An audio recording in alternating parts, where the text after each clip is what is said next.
Esse vídeo é um recado para pessoas que nasceram em lares cristãos. Bom, eu tenho percebido que já há alguns anos, muitas pessoas que cresceram comigo na igreja, muitas pessoas que eu vi crescendo na igreja, se afastaram e têm se afastado do evangelho, têm se desviado, saído da igreja para aproveitar as coisas do mundo, para desfrutar as coisas que o mundo tem para oferecer. E se você está pensando sobre isso, você que nasceu num lar cristão, está pensando em sair da igreja, em parar com tudo, ou se você está passando por crises e você não está sabendo lidar com isso, eu quero compartilhar algo com você, algo para o seu coração e algo que o Espírito Santo me fez entender e algo que eu aprendi. Bom, para quem não sabe, eu nasci em um lar cristão. Pela graça e pela misericórdia de Deus, eu nasci em um lar cristão. Eu já tive muitas experiências com Deus. Eu sou pentecostal, eu acredito na atualidade dos dons espirituais e eu já recebi o batismo com o Espírito Santo, falar em línguas, mas de vez em quando parava na minha cabeça essa questão e da vontade de conhecer as coisas do mundo, sabe? De desfrutar as coisas que o mundo tem para oferecer. Porque nós que nascemos num lar cristão, às vezes a gente tem uma dificuldade de compreender o evangelho. Por quê? As pessoas pregam o seguinte: Jesus te tirou daquele charco de lodo, te tirou das trevas, te trouxe para a luz. E a gente fica pensando, peraí, eu nasci aqui dentro dessa igreja. Eu nasci dentro dessas quatro paredes. Como assim Jesus me resgatou, sendo que eu nunca tive lá? Como assim a graça é um favor imerecido, é um presente de Deus que me alcançou, sendo que eu nunca saí dessas quatro paredes? E, às vezes, a gente não vive experiências com Deus. E mesmo quando a gente vive, a gente ainda não consegue chegar no ápice de compreender. Por quê? Porque a gente nasceu, entre aspas, numa bolha e a gente não sabe como é lá fora. E isso desperta muitas vezes o desejo no coração da pessoa que nasce em um lar cristão de conhecer as coisas do mundo, de ver o que é que o mundo tem para oferecer, se é isso tudo que as pessoas falam, sabe? Uma vez eu falei com minha amiga, a gente estava conversando e ela falou assim, às vezes eu queria ter a sensação só de sair, mesmo nem que fosse para quebrar a cara, mas para que eu tivesse no controle da minha vida, para eu entender como é que funciona, sabe? Sem estar dentro da igreja.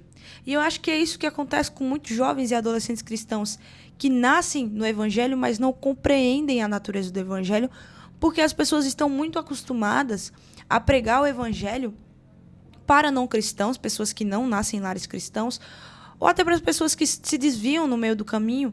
E pessoas que nascem em lares cristãos, às vezes, não são discipuladas corretamente para compreender a graça de Deus e o porquê que elas estão ali. Então, eu queria compartilhar 3 coisas com você, que é algo que eu aprendi no decorrer dessa caminhada e tenho aprendido com o Espírito Santo e com a Igreja do Senhor, que tem me ajudado. Bom, em Salmos, no capítulo 51, verso 5, o salmista vai dizer o seguinte: eis que em iniquidade fui formado, e em pecado me concebeu a minha mãe.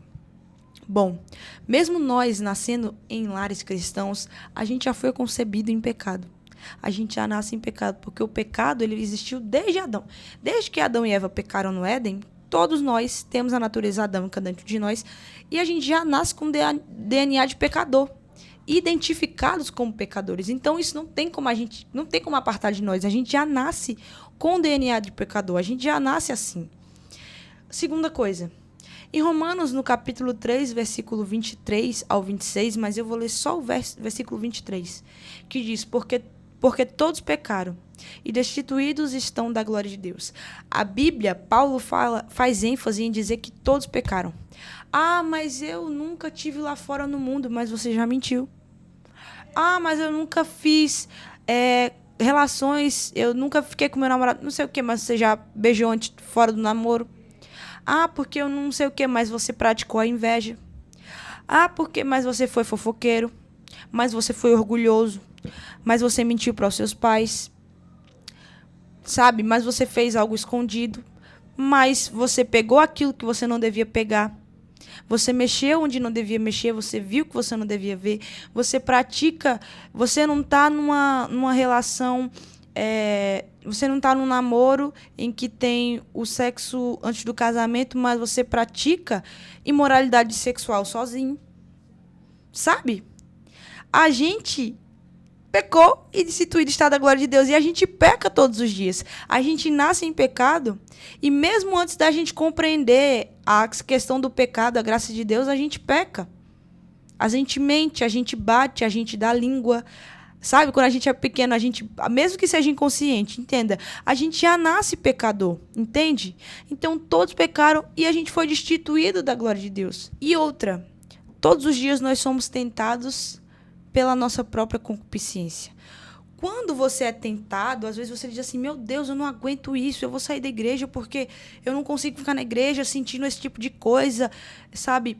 Tiago vai dizer, capítulo 1, versículo 14 e 15. Mas cada um é tentado quando atraído e engodado pela sua própria concupiscência. Depois, havendo a concupiscência concebido, dá luz ao pecado, e o pecado sendo gerado, sendo consumado, gera a morte. Quando nós sentimos vontade de pecar, que agora você já entendeu que a gente sempre peca e a gente sente vontade de pecar mesmo, a gente sente vontade de parar com tudo, a gente sente vontade de experimentar coisas que a gente nunca experimentou, isso tudo vem do desejo do nosso coração. Nosso coração que é pecaminoso, nosso coração que não quer as coisas de Deus, nosso coração que precisa ser regenerado por Deus. Mesmo tendo nascido numa cristã, nós precisamos ter um encontro com Jesus e tomar as nossas próprias decisões. E João, no capítulo 10, versículo 10, diz, o diabo veio para matar, roubar e destruir. Mas Jesus veio para dar vida e vida com abundância. O diabo não quer saber se nós nascemos em lares cristãos ou não. O diabo veio para matar, roubar e destruir. Ele está aí fazendo o trabalho dele direitinho. Nós que nascemos em lares cristãos, precisamos recorrer às Escrituras e conhecer ao Deus que nossos pais servem, que nossos avós servem, que a nossa igreja serve. A gente precisa também ter o nosso papel de ir atrás, de questionar, de falar e de compreender a Cristo. Paulo, em Gálatas, no capítulo 5, versículo 16 ao 26, ele fala, digo, porém, andai em espírito e não cumprireis a concupiscência da carne, porque a carne cobiça contra o espírito e o espírito cobiça contra a carne, contra a carne, e esse se opõe um ao outro, para que não façais os que quereis, mas se sois guiado pelo Espírito, estáis debaixo da lei. Nós precisamos entender isso. Fomos concebidos em pecado. Pecamos todos os dias, desde que nascemos. Que os desejos que sentimos de pecar já prova como é o nosso coração. Que o diabo veio para roubar, matar e destruir, ele não quer saber se a gente nasceu em lar cristão ou não, ele está aí fazendo o trabalho dele. E que a gente precisa buscar andar em espírito. Eu entendo que é muito difícil para nós cristãos, mas quando a gente começa para a gente que nasce lá cristão, mas quando a gente começa a se aproximar de Deus, a gente começa o nosso coração, a gente começa a fazer uma análise no nosso coração e percebe o quanto nós somos falhos e miseráveis e o quanto a graça de Deus nos alcançou e que pela infinita misericórdia dele nós tivemos o privilégio que muitos não tiveram, que talvez nossos pais não tiveram, nossos avós, nossos amigos não tiveram e não têm de ter paz que nos ensinaram a caminhar no Evangelho. Ver como Deus é bom e misericordioso conosco. Nós tivemos o privilégio de nascer em um lar cristão. Eu sempre comento aqui com a minha mãe, eu dizia muito para ela assim, mãe, eu tenho muito privilégio de ter nascido em um lar cristão, porque Deus conhece no meu coração. Se eu não tivesse nascido em um lar cristão, provavelmente eu não seria cristã. E isso aí, Deus me escolheu, porque predestinação, que não sei o quê, isso não vem ao caso. O importante é que Deus é bom e misericordioso conosco. Se é uma questão de predestinação ou não, não vem ao caso desse vídeo. Mas que nós precisamos buscar conhecer o Deus dos nossos pais, o Deus dos nossos avós, aquele que nos deu o privilégio de crescer em sua presença, compreender que fomos concebidos em pecado, somos pecadores, mas Deus nos deu o privilégio de nascer em um lar cristão, poder caminhar com Ele e viver com Ele de pertinho sem precisar experimentar as coisas do mundo. O mundo não tem nada de bom para nos oferecer. Sempre que eu estou mal, sempre que eu estou passando por uma dificuldade, eu gosto de ler esse texto de Tiago. Essa tentação que eu passo é desejo do meu coração fraco, falho, caído, da minha carne pecaminosa. E eu preciso recorrer a Cristo todos os dias, recorrer a Gálatas, e o que Gálatas diz? Andai em espírito e não cumprireis a concupiscência da carne. Quanto mais a gente se aproxima de Deus, menos a gente vai querer saber as coisas do mundo. Sabe o que a gente precisa? Viver uma vida diária com Jesus. Pedro andou 3 anos e meio com Cristo. Negou a ele. Teve várias experiências. Ele viu Jesus. Naquele momento, Pedro, Tiago e João Jesus o chamou à parte e foi o momento da transfiguração. Ele andou sobre as águas e ainda assim negou Jesus. Mas Deus trabalhou na vida dele. Nós precisamos pedir a Deus mais experiências e experiências de uma vida diária com Ele, para que assim possamos ter convicção do Deus que nós servimos. Que a gente não é filho de crente, que a gente é cristão de verdade. Esse é o recado que Deus colocou no meu coração. Eu oro para que Deus te ajude nessa caminhada e te faça compreender isso, assim como Ele me fez entender. Nós temos o maior privilégio que Deus pôde nos conceder: nascer em uma família cristã e poder desfrutar 100% das coisas que o Senhor tem para oferecer para as nossas vidas e poder evangelizar a outros. A gente não precisa provar do mundo para saber que o mundo é ruim.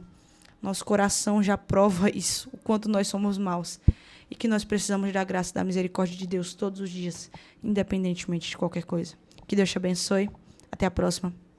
Tchau, tchau.